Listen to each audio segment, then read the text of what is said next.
ನಮಸ್ಕಾರ, welcome to sweet news with doctor Suman. ಇವತ್ತಿನ ಸಂಚಿಕೆಯಲ್ಲಿ ತುಂಬಾ ವಿಷಯ ತಿಳ್ಕೊಳ್ಳೋಂಥದ್ದಿದೆ. ಒಂದೊಂದಾಗಿ ಹೇಳ್ತಾ ಹೋಗ್ತೀನಿ. ಇಷ್ಟು ದಿವಸ ನೀವೆಲ್ಲ ನನ್ನ ಸೀರಿಯಲ್ ಇದನ್ನು ನೋಡಿದ್ದೀರಾ, ಎಪಿಸೋಡ್ಸ್ ನೋಡಿದ್ದೀರಾ. ಎಲ್ಲರಿಗೂ ಇಷ್ಟ ಆಗಿದೆ ಅಂತ ಅಂದ್ಕೊಂಡಿದ್ದೀನಿ. ತುಂಬಾ ಲೈಕ್ಸ್ ಬರ್ತಾಯಿದೆ, ತುಂಬಾ ಅಪ್ರಿಸಿಯೇಷನ್ಸ್ ಬರ್ತಾಯಿದೆ. ಹೀಗೇ ನೋಡ್ತಾ ಹೋಗಿ, ಕಂಟಿನ್ಯೂ ಮಾಡ್ತಾ ಹೋಗಿ. ನನಗೆ ಏನಾಗುತ್ತೋ ನನಗೆ ಗೊತ್ತಿರೋಂಥದ್ದೆಲ್ಲ ನಿಮ್ಮ ಹತ್ರ ಶೇರ್ ಮಾಡ್ತಾ ಹೋಗ್ತೀನಿ. ಅದನ್ನೆಲ್ಲರೂ ನೀವು ಒಬ್ಬರೇ ಅಲ್ಲ, ನಿಮಗೆ ಗೊತ್ತಿರೋರಲ್ಲಿ ದಯವಿಟ್ಟು ಹಂಚ್ಕೊಳ್ಳಿ, ಸೊ ದಟ್ ಅವ್ರಿಗೂ ಕೂಡ ಈ ಮಾಹಿತಿ ತುಂಬಾ ಹೆಲ್ಪ್ ಆಗ್ತಾ ಹೋಗುತ್ತೆ. ಇವತ್ತಿನ ಸಂಚಿಕೆಯಲ್ಲಿ ಎಕ್ಸಸೈಸ್ ಬಗ್ಗೆ ಮಾತಾಡೋಣ. ಅಂದರೆ ಡಯಾಬಿಟಿಕ್ ಪೇಷಂಟ್ಸು ಯಾವಾಗ ನೋಡಿದ್ರು ನಾವು ಹೇಳ್ತೀವಿ ಎಕ್ಸಸೈಸ್ ಮಾಡಬೇಕು ಅಂತ ಯಾವಾಗ ನೋಡಿದ್ರು ನಾವು ಪೇಷಂಟ್ಸ್ಗೆ ಹೇಳ್ತೀವಿ. ಬಟ್ ಅವ್ರು ನಮಗೆ ಕೇಳೋದು ಒಂದೇ ಒಂದು, ಡಾಕ್ಟ್ರೇ ನಮಗೆ ವಯಸ್ಸಾಗಿ ಹೋಗ್ಬಿಟ್ಟಿದೆಯಲ್ಲ, ಈ ವಯಸ್ಸಿನಲ್ಲಿ ನಾನು ಏನು ಎಕ್ಸಸೈಸ್ ಮಾಡೋಕ್ಕಾಗತ್ತೆ, ಏನು ಎಕ್ಸಸೈಸ್ ಮಾಡಿದ್ರೆ ನಾನು ಒಳ್ಳೆಯದು, ಅಥವಾ ಏನು ಎಕ್ಸಸೈಸ್ ಮಾಡಿದ್ರೆ ನನ್ನ ಬಾಡಿಗೆ ಏನು ತೊಂದರೆ ಏನೂ ಆಗಲ್ಲ ಅಂತ ಕೇಳ್ತಾರೆ. ಎಷ್ಟು ಜನಕ್ಕೆ ನಾವು ಹೇಳೋದಿಷ್ಟೇ, ಡಯಾಬಿಟಿಸಲ್ಲಿ ಸಿಂಪಲ್ ಎಕ್ಸಸೈಸಸ್ ಅಂದರೆ ವಾಕಿಂಗ್ ಮಾಡಿದಷ್ಟು ಸಾಕು ಅಂತ ನಾವು ಹೇಳ್ತೀವಿ. ಬಟ್ ಕೆಲವರು ಯಂಗ್ಸ್ಟರ್ಸ್ಗೂ ಕೂಡ ಆಫ್ಲೈಟ್ ಡಯಾಬಿಟಿಸ್ ಬರ್ತಾ ಇದೆ. ಅಂಥವ್ರು ಕೂಡ ಏನು ಮಾಡ್ಬೋದು ಅಂದರೆ, ಎಕ್ಸಸೈಸ್ ಒಂದೇ ಅಲ್ಲ, ಜಾಗಿಂಗ್ ಮಾಡ್ಬೋದು, ಇಲ್ಲ ಫಾರ್ ಎಕ್ಸಾಂಪಲ್ ಸ್ವಿಮ್ಮಿಂಗ್ ಮಾಡ್ಬೋದು, ಸೈಕ್ಲಿಂಗ್ ಮಾಡ್ಬೋದು, ಹಲವಾರು ಎಕ್ಸಸೈಸಸ್ ಮಾಡ್ಬೋದು. But simple form of exercise ಅಂದರೆ ವಾಕಿಂಗ್. ಬಟ್ ಈ ವಾಕಿಂಗ್ ಏನೋ ಮಾಡ್ತೀವಿ, ಎಷ್ಟೊತ್ತು ಮಾಡಬೇಕು ವಾಕಿಂಗು, ಅದು ತುಂಬಾ ಇಂಪಾರ್ಟೆಂಟ್. ನಾವು ಏನು ಹೇಳ್ತೀವಿ ಅಂದರೆ, ಯಾರೇ ಪರ್ಸನ್ ವಾಕಿಂಗ್ ಸ್ಟಾರ್ಟ್ ಮಾಡಿದಾಗ ಅಟ್ಲೀಸ್ಟ್ ಅಂದರೂ ಕೂಡ 3/4 ಗಂಟೆಯಷ್ಟು ವಾಕಿಂಗ್ ಮಾಡಲೇಬೇಕು. 3/4 ಗಂಟೆಗಿಂತ ಕಮ್ಮಿ ವಾಕ್ ಮಾಡಿದ್ರೆ ಅಷ್ಟು ಎಫೆಕ್ಟಿವ್ನೆಸ್ ಬರೋದಿಲ್ಲ ಅಂತ ನಾವು ಹೇಳ್ತೀವಿ. ಯಾಕೆಂದರೆ ನಮ್ಮ ಬ್ಲಡ್ಡಲ್ಲಿ ಬ್ಲಡ್ ಶುಗರ್ಸ್ ಒಂದೇ ಕರಗೋದಲ್ಲ, ಸ್ಟೋರ್ ರೂಮ್ ಶುಗರ್ಸ್ ಅಂತ ಹೇಳ್ತೀವಿ. ಈ ಮಸಲ್ಸಲ್ಲಿ, ಲಿವರಲ್ಲಿ ಶುಗರ್ ಇರುತ್ತೆ, ಅದು ಕೂಡ ಎಲ್ಲ ಕರಗಬೇಕು. ಅವನ್ನೆಲ್ಲ ಕರಗಬೇಕು ಅಂದರೆ ಅಟ್ಲೀಸ್ಟ್ ಅಂದರೂ ಕೂಡ 3/4 ಗಂಟೆಯಷ್ಟು ವಾಕಿಂಗ್ ಮಾಡಬೇಕು. ಅದು ತುಂಬಾ ಇಂಪಾರ್ಟೆಂಟ್. ನೆಕ್ಸ್ಟ್ ಕ್ವೆಶನ್ ಬರೋದು, ಡಾಕ್ಟ್ರೇ ವಾಕಿಂಗ್ ಬೆಳಗ್ಗೆ ಹೊತ್ತು ಮಾಡಬೇಕೋ ಅಥವಾ ರಾತ್ರಿ ಹೊತ್ತು ಮಾಡಬೇಕೋ, ಯಾವ ಥರ ಮಾಡಿದ್ರೆ ಕರೆಕ್ಟು ಅಂತ ಕೇಳ್ತಾರೆ. ನಾನು ಹೇಳೋದಿಷ್ಟೇ, ಯಾವಾಗ ನಿಮಗೆ ಟೈಮ್ ಸಿಗುತ್ತೋ ಕಂಟಿನ್ಯೂಸ್ ಆಗಿ 3/4 ಗಂಟೆ ವಾಕ್ ಮಾಡೋಕ್ಕಾದರೆ ಮಾಡಿ. ಇನ್ಸ್ಟಾಲ್ಮೆಂಟ್ ಮಾತ್ರ ಬೇಡ, ಕಂಟಿನ್ಯೂಸ್ ಆಗಿ ಮಾಡಬೇಕು. ಕಂಟಿನ್ಯೂಸ್ ಆಗಿ 3/4 ಗಂಟೆ ಮಿನಿಮಮ್ ಬೇಕು. ಬೆಳಗ್ಗೆ ಹೊತ್ತೇ ನಾವು ಯಾಕೆ ರೆಕಮೆಂಡ್ ಮಾಡ್ತೀವಿ ಅಂದರೆ, ಬೆಳಗ್ಗೆ ಹೊತ್ತು ಫ್ರೆಶ್ನೆಸ್ ಇರುತ್ತೆ, ಏರಲ್ಲಿ ಫ್ರೆಶ್ನೆಸ್ ಇರುತ್ತೆ. ಸೊ ನೀವು ವಾಕ್ ಮಾಡಿದಾಗ ಆಟೋಮೆಟಿಕ್ಕಾಗಿ ನಿಮ್ಮ ಶುಗರ್ ಕಂಟ್ರೋಲ್ಗೆ ತುಂಬಾ ಹೆಲ್ಪ್ ಆಗುತ್ತೆ. ಜೊತೆಗೆ ಪೊಲ್ಯೂಷನ್ ಇಲ್ಲದೆ ಇರೋದ್ರಿಂದ ನಿಮ್ಮ ಶ್ವಾಸಕೋಶಕ್ಕೆಲ್ಲ ಏನು ಪ್ರಾಬ್ಲಮ್ ಆಗ್ದಿರಂಗೆ ಚೆನ್ನಾಗಿರುತ್ತೆ. ಅದಕ್ಕೋಸ್ಕರ ಬೆಳಗ್ಗೆ ಹೊತ್ತು ಮಾಡೋದು ತುಂಬಾ ಇಂಪಾರ್ಟೆಂಟ್. ಇಫ್ ವಾಕಿಂಗ್ ಮಾಡೋಕ್ಕಿಂತ ಜಾಸ್ತಿ ಪಟ್ಟವರು ಯೋಗ ಮಾಡ್ಬೋದು. ಅಕಸ್ಮಾತ್ ಆ ಯೋಗ ಮಾಡೋಕ್ಕಾಗದೇ ಇದ್ದರೆ ಕ್ಲ್ಯಾಪಿಂಗ್ ಎಕ್ಸಸೈಸಸ್ ಆಗುತ್ತೆ, ಬೆಂಡಿಂಗ್ ಎಕ್ಸಸೈಸಸ್ ಅಂತ ಹೇಳ್ತೀವಿ, ಸ್ಟ್ರೆಚಿಂಗ್ ಅಂತೀವಿ. ಇವಾಗ ಹಲವಾರು ಥರ ಎಕ್ಸಸೈಸಸ್ ಕೂಡ ಎಲ್ಲ ಡಯಾಬಿಟಿಕ್ ಪೇಷಂಟ್ಸು ಮಾಡ್ಬೋದು. ಬಟ್ ನಿಮ್ಗೆ ಇದೇ ಅಂತ ಮಾಡಬೇಕು ಅಂತ ಏನಿಲ್ಲ, ಡಯಾಬಿಟಿಸಲ್ಲಿ ಏನು ಮಾಡಿದ್ರೂ ಕೂಡ ಹೆಲ್ಪ್ ಆಗುತ್ತೆ. ಹಾಗಾಗಿ ನಿಮ್ಮ ಕೈಲಾಗಂಥ ಎಕ್ಸಸೈಸಸ್ನ ದಯವಿಟ್ಟು ಮಿಸ್ ಮಾಡ್ದಂಗೆ ಮಾಡಿ, ಅದು ಇಂಪಾರ್ಟೆಂಟ್. ವಾರದಲ್ಲಿ ಅಟ್ಲೀಸ್ಟ್ 5 ದಿವಸನಾರು ಎಕ್ಸಸೈಸ್ ಮಾಡಿದ್ರೆ ನಿಮ್ಮ ಕಂಟ್ರೋಲ್ಗೆ ನಿಮಗೆ ಹತೋಟಿಗೆ ಸಿಗುತ್ತೆ, ಈಸಿಯಾಗಿ ಸಿಗುತ್ತೆ. ಎಷ್ಟೋ ಜನ ಹೇಳ್ತಾರೆ ಡಯಾಬಿಟಿಸಲ್ಲಿ walking is 50 to 60% of treatment ಅಂತ. ಅಂದರೆ ನೀವು ಎಕ್ಸಸೈಸ್ ಮಾಡಿ ಕಂಟ್ರೋಲ್ ಚೆನ್ನಾಗಿ ಇಟ್ಕೊಂಡ್ರೆ ಮಾತ್ರೆಗಳ ಪ್ರಮಾಣ ಕಮ್ಮಿ ಆಗ್ತಾ ಹೋಗುತ್ತೆ. ಅದಕ್ಕೋಸ್ಕರ ನಾವು ಎಕ್ಸಸೈಸಸ್ ಮೇಲೆ ಇಷ್ಟೊಂದು ಸ್ಟ್ರೆಸ್ ಮಾಡ್ತೀವಿ. ಸೊ ವಾಕಿಂಗ್ ತುಂಬಾ ಇಂಪಾರ್ಟೆಂಟ್, ಅಥವಾ ಎನಿ ಎಕ್ಸಸೈಸಸ್ ತುಂಬಾ ಇಂಪಾರ್ಟೆಂಟ್. ಮಿಸ್ ಮಾಡ್ದಂಗೆ ಮಾಡಿ. ಇನ್ನೊಂದು ಕೆಲವ್ರು ಕೇಳ್ತಾರೆ, ಡಾಕ್ಟ್ರೇ ಈ ಎಕ್ಸಸೈಸ್ ಮಾಡಬೇಕಾದ್ರೆ ಊಟ ಮಾಡಿರಬೇಕೋ ಊಟ ಮಾಡಿರಬಾರ್ದೋ ಅಂತಲೂ ಕೇಳ್ತಾರೆ.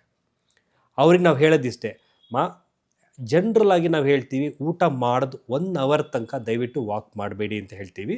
ಬಿಕಾಸ್ ಊಟ ಮಾಡಿದ ತಕ್ಷಣ ಊಟದೆಲ್ಲ ಕನ್ವರ್ಟ್ ಆಗೋಕ್ಕೆ ಬಾಡಿಗೆ ಸ್ಟಮಕಲ್ಲಿ ಡೈಜೆಷನ್ ಆಗ್ತಾ ಇರುತ್ತೆ. ಅದೇ ಟೈಮಲ್ಲಿ ನಮ್ಮ ಬಾಡಿಲಿ ಬ್ಲಡ್ ಸರ್ಕ್ಯುಲೇಷನ್ ಸ್ಟಮಕಲ್ಲಿ ಜಾಸ್ತಿ ಇರುತ್ತೆ. ಅಂದರೆ ಡೈಜೆಸ್ಟ್ ಆಗಿರೋದನ್ನ ಪಾರ್ಟಿಕಲ್ಸ್ನ ಪಿಕಪ್ ಮಾಡಿ ಎಲ್ಲ ಕಡೆ ಕೊಡಬೇಕಲ್ಲ, ಅದಕ್ಕೆ ಹೋಗಿರುತ್ತೆ. ಸೊ ಆ ಟೈಮಲ್ಲಿ ನೀವು ಎಕ್ಸಸೈಸ್ ಮಾಡೋದ್ರಿಂದ ಹೊಟ್ಟೆ ನೋವು ಬರೋದಾಗಲಿ, ಹೊಟ್ಟೆ ಇಟ್ಕೊಳ್ಳೋದಾಗಲಿ, ಅಥವಾ ಜನರಲಾಗಿ ಅಷ್ಟು ಹೆಲ್ಪ್ ಆಗೋಲ್ಲ. ಸೊ 1 ಅವರ್ ಆಫ್ಟರ್ ಫುಡ್ ಆದಮೇಲೆ 1 ಗಂಟೆ ಕಾಲ ವಾಕಿಂಗ್ ಮಾಡೋಕ್ಕೆ ಹೋಗಬೇಡಿ. ಅದಾದಮೇಲೆ ಯಾವಾಗ ಮಾಡಿದ್ರೂ ಪರವಾಗಿಲ್ಲ. ಬಟ್ ಎಂಟಿ ಸ್ಟಮಕಲ್ಲಿ ಮಾಡೋದು ಒಳ್ಳೆಯದೇ ಅಂತ ನಾವು ಹೇಳ್ತೀವಿ. ಬಿಕಾಸ್ ಬಾಡಿನಲ್ಲಿ ಹುಮ್ಮಸ್ ಜಾಸ್ತಿ ಇರುತ್ತೆ, ಆ್ಯಕ್ಟಿವಿಟಿ ಜಾಸ್ತಿ ಮಾಡ್ಬೋದು, ತುಂಬ ಜಾಸ್ತಿ ಎಕ್ಸಸೈಸಸ್ ಮಾಡೋಕ್ಕೆ ತುಂಬ ಹೆಲ್ಪ್ ಆಗುತ್ತೆ.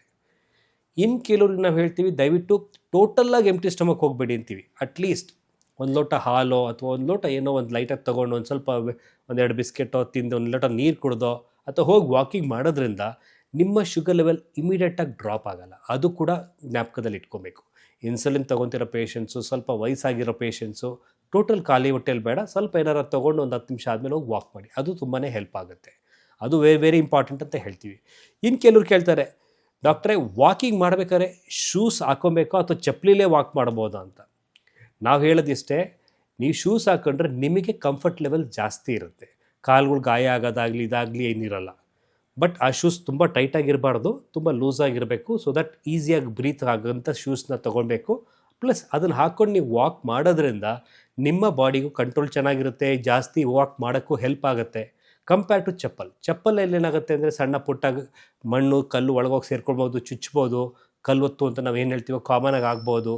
ಕಲ್ಲಲ್ಲಿ ಡೆಫಿನೆಟಾಗಿ ಬಾಡಿಗೆ ಬೇರೆ ಅಂದರೆ ಕಾಲಿಗೆ ಬೇಗ ಪ್ರಾಬ್ಲಮ್ಸ್ ಆಗುತ್ತೆ. ಅದಕ್ಕೋಸ್ಕರ ಚಪ್ಪಲಿನ ಆದಷ್ಟು ನಾವು ಬೇಡ ಅಂತ ಹೇಳ್ತೀವಿ. ಚಪ್ಪಲಿ ಇಲ್ದಾಗೆ ಶೂಸ್ ಹಾಕ್ಕೊಂಡು ವಾಕಿಂಗ್ ಮಾಡೋದೇ ತುಂಬಾ ಇಂಪಾರ್ಟೆಂಟ್ ಅಂತ ನಾವು ಎಲ್ಲ ಡಯಾಬಿಟಿಕ್ಕಿಗೂ ತುಂಬಾ ರೆಕಮೆಂಡ್ ಮಾಡ್ತೀವಿ. ಅದು ಕೂಡ ಹೇಳ್ತೀವಿ, ಶೂಸ್ ತೊಗೊಬೇಕಾದ್ರೆ ಸಾಯಂಕಾಲದ ಟೈಮ್ ನೀವು ಹೋಗ್ಬಿಟ್ಟು ಶೂಸ್ ತೊಗೊಳ್ಳಿ ಅಂತ. ಯಾಕೆ ಅಂದರೆ ಬೆಳಗ್ಗೆ ಟೈಮಲ್ಲಿ ನಿಮ್ಗೆ ಕಾಲು ಸೈಜ್ ಸಣ್ಣ ಇರುತ್ತೆ, ಸಾಯಂಕಾಲ ಆಗ್ತಾ ಆಗ್ತಾ ಕಾಲು ಸೈಜ್ ದೊಡ್ಡದಾಗುತ್ತೆ. ಆ ಟೈಮ್ನಲ್ಲಿ ನೀವು ಶೂಸ್ ತೊಗೊಂಡ್ರೆ ನಿಮ್ಮ ಫಿಟ್ಟಿಂಗಿಗೆ ಕರೆಕ್ಟಾಗಿ ಸಿಗುತ್ತೆ. ಸೊ ಅದಕ್ಕೋಸ್ಕರ ಅದು ತುಂಬಾ ಇಂಪಾರ್ಟೆಂಟ್, ಅದನ್ನು ಫಾಲೋ ಮಾಡಲೇಬೇಕಾಗತ್ತೆ. ಪ್ಲಸ್ ಅದು ಐ ಟೋಲ್ಡ್ ಯು, 70 ವರ್ಷದ ಮೇಲ್ಪಟ್ಟವ್ರು ಕೇಳ್ತಾರೆ, ಡಾಕ್ಟ್ರೆ ನಾನು ವಾಕಿಂಗು ಮಾಡೋಕ್ಕಾಗಲ್ಲ, ಇದು ಮಾಡೋಕ್ಕಾಗಲ್ಲ, ಬೇರೆ ಏನಾದ್ರು ಎಕ್ಸಸೈಸಸ್ ಮಾಡ್ಬೋದಾ ಅಂತ. ನಾವು ಅವ್ರಿಗೆ ಹೇಳೋದಿಷ್ಟೇ, ಕ್ಲ್ಯಾಪಿಂಗ್ ಎಕ್ಸಸೈಸಸ್ ಕೇಳಿರ್ಬೋದು, ಅಥವಾ ಲಾಫಿಂಗ್ ಎಕ್ಸಸೈಸಸ್ ಅಂತ ಕೇಳಿರ್ಬೋದು, ಲಾಫ್ಟರ್ ಕ್ಲಬ್ಸ್ ಅವೆಲ್ಲ ಎಷ್ಟೊಂದು ಜನ ಬಂದಿದೆ. ಅವರೆಲ್ಲ ಏನು ಮಾಡ್ತಾರೆ, ಜಸ್ಟ್ ನಿಂತ್ಕೊಂಡಲ್ಲೇ ಕ್ಲ್ಯಾಪ್ ಮಾಡ್ಕೊಂಡು ಹಿಡಿತಾರೆ, ಇಲ್ಲ ನಗ್ತಾ ಇರ್ತಾರೆ, ಸ್ವಲ್ಪ ಹ್ಯಾಪಿನೆಸ್ನ ಶೇರ್ ಮಾಡ್ತಿರ್ತಾರೆ. ಇವೆಲ್ಲ ಮಾಡೋದು ಕೂಡ ಎಕ್ಸಸೈಸ್ ಫಾರ್ ದ ಬಾಡಿ ಅಂತೀವಿ. ಇನ್ಫ್ಯಾಕ್ಟ್ ಮಾತಾಡೋದು ಕೂಡ ಒಂದು ಎಕ್ಸಸೈಸಸ್ಸು, ಅದರಲ್ಲೂ ಕೂಡ ಕ್ಯಾಲರಿ ಬರ್ನ್ ಆಗುತ್ತೆ. ಅದೇ ಥರ ನಾವು ಏನೇ ಮಾಡಿದ್ರೂ ಕೂಡ ಎಲ್ಲನೂ ಎಕ್ಸಸೈಸಸ್ ಅಂತಲೇ ಹೇಳ್ತೀವಿ. ಅದರಿಂದ ನಮ್ಮ ಡಯಾಬಿಟಿಸ್ ಕಂಟ್ರೋಲ್ಗೆ ತುಂಬಾ ಹೆಲ್ಪ್ ಆಗುತ್ತೆ. ಸೊ ದಯವಿಟ್ಟು ನಮ್ಗೆ ಈ ಎಕ್ಸಸೈಸ್ ಆಗಲ್ಲ, ಆ ಎಕ್ಸಸೈಸ್ ಆಗಲ್ಲ ಅಂತ ಯೋಚನೆ ಮಾಡೋಕ್ಕೆ ಹೋಗಬೇಡಿ. ನಿಮ್ಮ ಕೈಯಲ್ಲಿ ಏನಾಗುತ್ತೋ ಅದನ್ನು ಮಾಡ್ದಾಗ ಮಾತ್ರ ಇರೋಕ್ಕೆ ಹೋಗಬೇಡಿ. ಯಾಕೆಂದರೆ ನೀವು ನೋಡಿಕೊಂಡು ಎಷ್ಟೊಂದು ಜನ, ಹಲವಾರು ಜನ ಫಾಲೋ ಮಾಡ್ಬೋದು, ಮಾಡೋಕ್ಕೆ ಸ್ಟಾರ್ಟ್ ಮಾಡ್ಬೋದು. ಎಷ್ಟೊಂದು ಜನ ಕೇಳ್ತಾರೆ, ಡಾಕ್ಟ್ರ್ ನನ್ನ ಮನೇಲಿ ಥ್ರೆಡ್ಮಿಲ್ ಇದೆ, ಥ್ರೆಡ್ಮಿಲಲ್ಲಿ ಎಕ್ಸಸೈಸ್ ಮಾಡ್ಬೋದಾ ಅಂತ ಕೇಳ್ತಾರೆ. ನಾನು ಹೇಳೋದಿಷ್ಟೇ, ಫಸ್ಟ್ ಟೈಮ್ ನೀವೇನಾರ ಮಾಡ್ತೀನಿ ಅಂದರೆ ದಯವಿಟ್ಟು ಥ್ರೆಡ್ಮಿಲ್ನಲ್ಲಿ ಮಾಡೋಕ್ಕೆ ಹೋಗಬೇಡಿ. ನಾರ್ಮಲ್ ಆಗಿರೋ ಸರ್ಫೇಸ್ ಮೇಲೆ ವಾಕ್ ಮಾಡಿ, ಅಂದರೆ ನಾರ್ಮಲ್ ರೋಡ್ ಮೇಲೋ ಅಥವಾ ಪಾರ್ಕಲ್ಲೋ ಮಾಡಿ. ಅದು ತುಂಬ ಇಂಪಾರ್ಟೆಂಟ್. ಅಂದರೆ ಲೆವೆಲ್ ಆಗಿರಬೇಕು. ಲೆವೆಲ್ ಆಗಿದ್ದರೆ ಬಾಡಿಗೇನು ಎಕ್ಸ್ಟ್ರಾ ಎಫೆಕ್ಟ್ ಆಗೋಲ್ಲ. ಅಂದರೆ ಮಂಡಿ ಮೇಲೆ ಒತ್ತಡ ಬೀಳೋದಾಗಲಿ ಅಥವಾ ಜಾಯಿಂಟ್ಸ್ ಮೇಲೆ ಪೇನ್ ಬರೋದಾಗಲಿ ಏನೂ ಆಗೋಲ್ಲ. ಬಟ್ ಈ ಥ್ರೆಡ್ಮಿಲಲ್ಲಿ ಏನಾಗುತ್ತೆ ಅಂದರೆ ಯೂಶ್ವಲಾಗಿ ಅಭ್ಯಾಸ ಇಲ್ಲದೇ ಇರೋರಿಗೆ ಮಾಡೋಕ್ಕೆ ಹೋದಾಗ ನಾವು ಮಾಡೋ ಟೆಕ್ನಿಕ್ಸ್ ಸರಿಯಾಗಿ ಮಾಡದೇ ಇದ್ದರೆ ಜಾಸ್ತಿ ನಾವು ಪ್ರೆಷರ್ ಹಾಕೋಕ್ಕೆ ಸ್ಟಾರ್ಟ್ ಮಾಡ್ತೀವಿ. ಎಲ್ಲಿ ಮಂಡಿ ಮೇಲೆ, ನೀ ಮೇಲೆ ಪ್ರೆಷರ್ ಹಾಕ್ತೀವಿ. ಅದು ಹೋಗ್ತಾ ಲೇಟರ್ ವಯಸ್ಸಾಗ್ತಾ ಆಗ್ತಾ ಇನ್ನೂ ಜಾಸ್ತಿ ಪ್ರೇನ್ ಆಗಿಬಿಡುತ್ತೆ. ಸೊ ಹಾಗಾಗಿ ಟೆಕ್ನಿಕ್ ಗೊತ್ತಿದ್ದವರು ಮಾಡಿ, ಟೆಕ್ನಿಕ್ ಗೊತ್ತಿಲ್ಲದೆ ಫಸ್ಟ್ ಟೈಮ್ ಸ್ಟಾರ್ಟ್ ಮಾಡೋರು ದಯವಿಟ್ಟು ಥ್ರೆಡ್ಮಿಲ್ ಮಾಡಿಬಿಡಿ. ಅದಕ್ಕೋಸ್ಕರ ಅದು ವೆರಿ ಇಂಪಾರ್ಟೆಂಟು.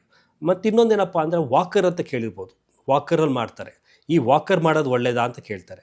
ವಾಕರ್ ಮಾಡ್ಬೋದು, ವಾಕರ್ ಮಾಡೋದ್ರಲ್ಲಿ ಏನು ತೊಂದರೆನೇ ಇಲ್ಲ. ಈ ವಯಸ್ಸಾದವರಲ್ಲಿ ಏನಾಗುತ್ತೆ ಅಂದರೆ ಮಂಡಿ ಚಿಪ್ಪು ಜಾಸ್ತಿ ಸೌದಿರುತ್ತೆ, ಅಂದರೆ ವೇರ್ ಆ್ಯಂಡ್ ಟೇರ್ ಜಾಸ್ತಿ ಆಗಿರುತ್ತೆ. ಯಾಕೆಂದರೆ ಮೂಳೆಯಲ್ಲಿ ಕಾಯಿಲೆ ತುಂಬ, ಡಯಾಬಿಟಿಸಲ್ಲಿ ಮೂಳೆ ಪ್ರಾಬ್ಲಮ್ ತುಂಬಾ ಕಾಮನ್ ಆಗಿ ಬರುತ್ತೆ. ಆವಾಗ ಏನಾಗುತ್ತೆ, ತುಂಬಾ ವೇರ್ಔಟ್ ಆಗಿರೋದ್ರಿಂದ ಜಾಯಿಂಟ್ ಪೇನ್ಸ್ ಜಾಸ್ತಿ ಇರೋದ್ರಿಂದ ನೀವು ಸ್ಟೆಪ್ಪರಲ್ಲಿ ಮಾಡಬೇಕು ಅಂದರೆ ಮೇ ಬಿ ಮೋರ್ ಆಫ್ ನೀವು ಜಾಯಿಂಟ್ಸ್ನ ಯೂಸ್ ಮಾಡ್ತಾ ಹೋಗ್ತೀರಾ, ಅಂದರೆ ಮೋರ್ ಆನ್ ನೀ ಜಾಯಿಂಟ್ಸ್. ಹಾಗಾಗಿ ನಾವು ಏನು ಹೇಳ್ತೀವಿ, ಜಾಸ್ತಿ ಸ್ಟೆಪ್ಪರು ಮಾಡಬೇಡಿ ಅಂತ ಹೇಳ್ತೀವಿ. Simple walking is the best exercise for all ಅಂತ ಹೇಳಿ. ಬಟ್ ಯಂಗ್ಸ್ಟರ್ ಆಗಿದ್ದವರು ಡೆಫಿನೆಟಾಗಿ ಮಾಡಿ, ಏನು ತೊಂದರೆ ಇಲ್ಲ. ಮಾಡೋದ್ರಿಂದ ತುಂಬಾ ಒಳ್ಳೆಯದು. ಕ್ಯಾಲರಿ ಬರ್ನಿಂಗ್ ಚೆನ್ನಾಗಿ ಆಗುತ್ತೆ. ಅದೊಂದೇ ಕ್ಯಾಲರಿ ಬರ್ನಿಂಗ್ ಒಂದೇ ಅಲ್ಲ, ಅದ್ರ ಜೊತೆಗೆ ಬೇರೆ ಅದರ ಫಿಟ್ನೆಸ್, ಫಾರ್ ಏರೋಬಿಕ್ ಎಕ್ಸಸೈಸಸ್ ಅಂತೀವಿ. ಅಂದರೆ ಆಕ್ಸಿಜನ್ ಲೆವೆಲ್ಸ್ ಎಲ್ಲ ಜಾಸ್ತಿ ತೊಗೊತೀವಿ. ಅದರಿಂದ ನಮ್ಮ ಹಾರ್ಟು, ಅದರ ಅಂಗಾಂಗ ಎಲ್ಲ ತುಂಬಾ ಚೆನ್ನಾಗಿ ವರ್ಕ್ ಆಗುತ್ತೆ. ಅದು ಇಂಪಾರ್ಟೆಂಟ್ ಅಂತ ಹೇಳ್ತೀವಿ. ಸೈಕ್ಲಿಂಗ್ ಕೇಳ್ತಾರೆ, ಡಾಕ್ಟರ್ ನನ್ನ ವಯಸ್ಸಾಗಿದೆ, ಸೈಕ್ಲಿಂಗ್ ಮಾಡ್ಬೋದಾ, ಸೈಕ್ಲಿಂಗ್ ಮಾಡೋದ್ರಿಂದ ಅಡ್ವಾಂಟೇಜಾ ಅಂತ. ಡೆಫಿನೆಟಾಗಿ ಸೈಕ್ಲಿಂಗ್ ಮಾಡ್ಬೋದು. ಸೈಕ್ಲಿಂಗ್ ಮಾಡೋದ್ರಿಂದ ಏನು ತೊಂದರೆ ಏನಿಲ್ಲ. ನಿಮ್ಮ ಸೈಕ್ಲಿಂಗ್ ಮಾಡೋದ್ರಿಂದ ಜಾಯಿಂಟ್ ಮೇಲೆ ಏನು ಪ್ರಾಬ್ಲಮ್ಸ್ ಬರೋಲ್ಲ. ಎಸ್ಪೆಷಲಿ ಸ್ಟೇಷ್ನರಿ ಸೈಕ್ಲಿಂಗ್ ಅಂತೀವಿ, ಅಂದರೆ ನಿಂತಲ್ಲೇ ಮಾಡೋಂಥ ಸೈಕ್ಲಿಂಗ್ಗೆ ಸ್ಟೇಷ್ನರಿ ಸೈಕ್ಲಿಂಗ್ ಅಂತಾರೆ. ಅದನ್ನು ಮಾಡಿ, ಅದರಿಂದ ನಿಮಗೆ ಜಾಯಿಂಟ್ ಮೇಲೆ ಲೋಡ್ ಬರೋಲ್ಲ. ನೀವು ಸಿಂಪಲಾಗಿ ಆರಾಮಾಗಿ ಕಂಫರ್ಟಬಲಾಗಿ ಮಾಡ್ಬೋದು. ಈ ಒಂದು ಫೋಲ್ಡ್ ಆಗಿ ರಿಲೀಸ್ ಆದರೂ ಕೂಡ ಅದೇ ನಿಮಗೇನು ಪ್ರೆಷರ್ ಕೊಡೋಲ್ಲ. ಬಿಕಾಸ್ ನಿಮ್ಮ ಬಾಡಿ ವೆಯ್ಟು ಅದ್ರ ಮೇಲೆ ಬರ್ತಾ ಇರಲ್ಲ, ಕಾಲ ಮೇಲೆ ಬಂದಿರಲ್ಲ. ಸೊ ಹಾಗಾಗಿ ಜಾಯಿಂಟ್ಸ್ಗೇನು ಅಂಥ ಪ್ರಾಬ್ಲಮ್ಸ್ ಬರೋಲ್ಲ. So that is very good ಅಂತ ಹೇಳ್ತೀವಿ. ಇನ್ನು ಕೆಲವರು ಏನು ಎಕ್ಸಸೈಸ್ ಮಾಡೋಕ್ಕಾಗದಿರೋರು ನೀವು ನೋಡಿರ್ಬೋದು, ಈ ಮನೇಲಿ ಕೆಳಗಡೆ ಬೆಡ್ ಮೇಲೆ ಇಟ್ಕೊಂಡು ಶೇಕರ್ಸ್ ಅಂತ ಇಟ್ಕೊತಾರೆ. ಅಂದರೆ ಕಾಲ ಮೇಲೆ ಇಟ್ಕೊಂಡ್ರೆ ಅದೇ ಚೆನ್ನ ಶೇಕ್ ಆಗುತ್ತೆ. ಅದರಿಂದನೂ ಕೂಡ ಏನಾರು ಹೆಲ್ಪ್ ಆಗುತ್ತಾ, ಅದರಿಂದ ನನ್ನ ಡಯಾಬಿಟಿಸ್ ಕಂಟ್ರೋಲ್ ಆಗುತ್ತಾ, ಹೆಲ್ಪ್ ಆಗುತ್ತಾ ಅಂತ ಕೇಳಿದಾಗ ನಾವು ಹೇಳೋದು, ಏನು ಮಾಡದೇ ಇರೋ ಬದಲಾಗಿ ಅಟ್ಲೀಸ್ಟ್ ಏನಾರ 1-2 ಎಕ್ಸಸೈಸಸ್ ಮಾಡೋದ್ರಿಂದ ಕೂಡ ನಿಮ್ಮ ಡಯಾಬಿಟಿಸ್ ಕಂಟ್ರೋಲ್ಗೆ ತುಂಬಾ ಹೆಲ್ಪ್ ಆಗುತ್ತೆ. ಸೊ ದಯವಿಟ್ಟು ಮಾಡಿ. ಅಕಸ್ಮಾತ್ ತುಂಬ ಜಾಯಿಂಟ್ ಪೇನ್ಸ್ ಇದೆ, ಮಂಡಿ ಸೌದ್ಬಿಟ್ಟಿದೆ, ಓಡಾಡೋದು ಬೇಡ ಅಂತ ಹೇಳಿರ್ತಾರೆ ಡಾಕ್ಟ್ರು, ಸಣ್ಣ ಪುಟ್ಟ ಎಕ್ಸಸೈಸಸ್ ಮಾಡಿ ಅಂತ ಹೇಳಿರ್ತಾರೆ. ಅಂಥದ್ರಲ್ಲಿ ಇಂಥ ಎಕ್ಸಸೈಸಸ್ ತುಂಬಾ ಉತ್ತಮ, ಮಾಡೋದು ಹೆಲ್ಪ್ ಆಗೇ ಆಗುತ್ತೆ. ಸೊ ಡಯಾಬಿಟೀಸಲ್ಲಿ ಯಾವುದೂ ಇದು ಎಕ್ಸಸೈಸಸ್ ಅಂತ ನಾವೇನು ಇದೇ ಹೇಳ್ಕೋಗಲ್ಲ. ನಿಮ್ಮ ಕೈಲಾಗಿದ್ದ ಎಕ್ಸಸೈಸಸ್ ಮಾಡೋದ್ರಿಂದ ನಿಮ್ಮ ಡಯಾಬಿಟಿಸ್ ಕಂಟ್ರೋಲು ತುಂಬಾ ಚೆನ್ನಾಗಿರುತ್ತೆ. ದಯವಿಟ್ಟು ಮರಿಬೇಡಿ. ಪ್ರತಿಯೊಬ್ಬರು ಕೂಡ ಅಟ್ಲೀಸ್ಟ್ ಅಂದರೂ ಕೂಡ 3/4 ಗಂಟೆಯಿಂದ 1 ಗಂಟೆ ಕಾಲ ಪಟ್ಟು ಎಕ್ಸಸೈಸ್ ಮಾಡೋದ್ರಿಂದ 50-60% ಡಯಾಬಿಟಿಸ್ ಕಂಟ್ರೋಲ್ಗೆ ತುಂಬಾ ಹೆಲ್ಪ್ ಆಗುತ್ತೆ. ಸೊ ಅದನ್ನು ಮಿಸ್ ಮಾಡ್ದಂಗೆ ಎಲ್ಲರೂ ಮಾಡಿ. ಎಕ್ಸಸೈಸಸ್ ಯಾರೇ ಕೇಳಿದ್ರು ಎಕ್ಸಸೈಸಸ್ ಅಂತಾರೆ. ಏನೇ ಕಾಯಿಲೆ ಇರಲಿ, ಹಾರ್ಟ್ ಪ್ರಾಬ್ಲಮ್ ಇರಲಿ, ಡಯಾಬಿಟಿಸ್ ಇರಲಿ, ಏನೇ ಇರಲಿ, ಎಲ್ಲದಕ್ಕೂ exercises important, walking important. So ಹಾಗಾಗಿ ನಾವು ಎಕ್ಸಸೈಸಸ್ ಬಗ್ಗೆ ತಿಳ್ಕೊಂಡ್ರೆ ಎಕ್ಸಸೈಸಸ್ ಮಾಡೋದ್ರಲ್ಲಿ ಏನು ಕಷ್ಟ ಏನೂ ಆಗಲ್ಲ, ಎಲ್ಲರೂ ಈಸಿಯಾಗಿ ಮಾಡ್ಬೋದು. ಹಿಂಗೆ ಹೇಳ್ತಾ ನಾನು 2 ಮಾತು ಮುಗಿಸ್ತಾ ಇದ್ದೀನಿ. ಏನಾದ್ರು ಅನುಮಾನ ಇದ್ದಲ್ಲಿ ಎನಿ ಟೈಮ್ ಡೈರೆಕ್ಟಾಗಿ ನೀವು ನಮಗೆ ಮೆಸೇಜ್ ಮಾಡ್ಬೋದು. ಅದಕ್ಕೆ ಡೆಫಿನೆಟಾಗಿ ಉತ್ತರ ನಮ್ಮ ಕಡೆಯಿಂದ ನಿಮಗೆ ಸಿಕ್ಕೇ ಸಿಗುತ್ತೆ. Thank you.